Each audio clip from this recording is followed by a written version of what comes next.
Hi everyone, welcome back to Creatively Crafted Life. This is Melanie, and today I am bringing you a super easy and very quick layout that I did, all because I cheated. Yes. So what you saw there at the very beginning was a 12 by 12 page that had some mixed media on it.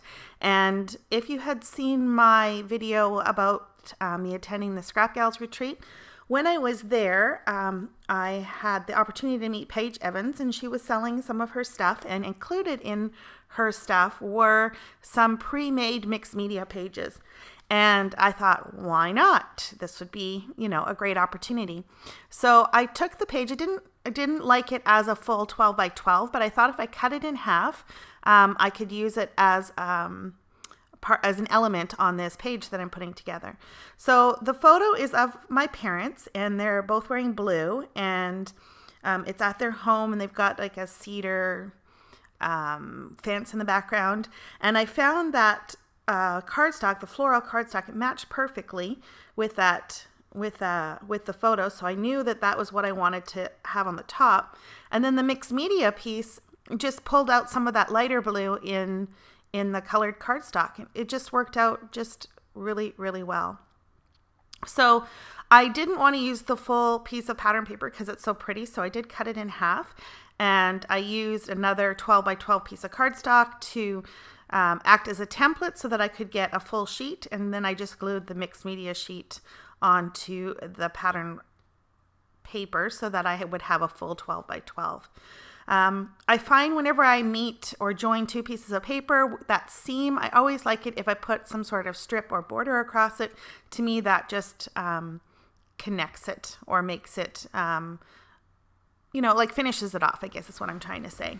So I am using some foam tape on the back of the photo. You'll see I added some liquid glue, and that is because of the mixed media element.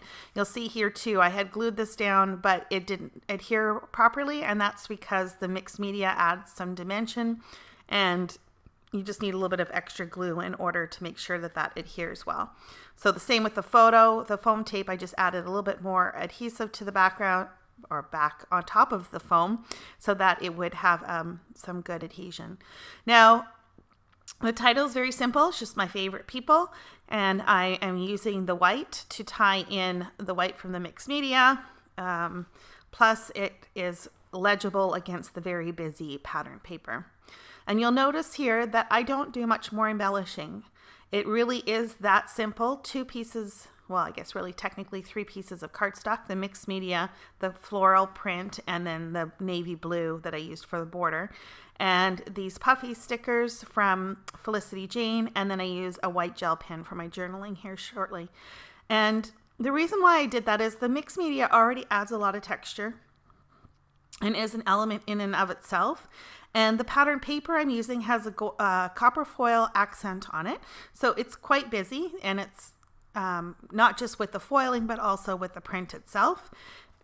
And I just really don't feel like it needs anything extra to complete this page. And I think that's okay. Not every page needs to be full on, embellished to the hilt. Sometimes just letting the photo and some beautiful paper is all it needs in order to make it work. So one thing I'm going to take away from this is the fact that because the mixed media piece was already done, I didn't have to worry about sitting around waiting for it to dry. So it did not interrupt my creative process at all. And so I think what I want to do in the future is maybe just make some mixed media pieces, just whatever I feel like at that time, just to have in my stash, so that when I want to add an element like mixed media to my scrapbook page, I can do so super quickly. So this page, I think all in total from me, starting to pick the paper to finishing it up was under 15 minutes. That's pretty good for a 12 by 12 page. It is simple. Yeah, it is. But I think it's also still very effective. So anyways, that is what I did and how I cheated. And I think it's perfectly okay. I'm going to leave you here with a close-up of the photo, and until next time, happy crafting.